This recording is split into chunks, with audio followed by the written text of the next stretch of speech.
Your Android control tablet runs on the Android operating system, and to adjust your settings or use third-party apps, you'll want to navigate outside of the Sunlighten app.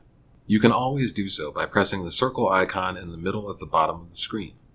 You can always return to the Sunlighten app by tapping the Lotus icon. You can also choose where on the screen you want the Lotus icon to be by holding your finger on it and dragging it to a new position. To see the apps on your control pad, press the six-dotted icon on the right.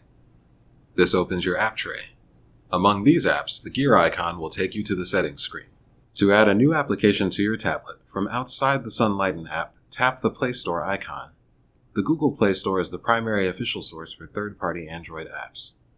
To remove an application from your control tablet, navigate to the Android settings by leaving the Sunlighten app, tapping the six-dotted circle button on the right, and tap the gear icon from the app tray. Navigate to the subsection Apps, and select the app you'd like to remove from the list. Uninstall will be the first button on the left.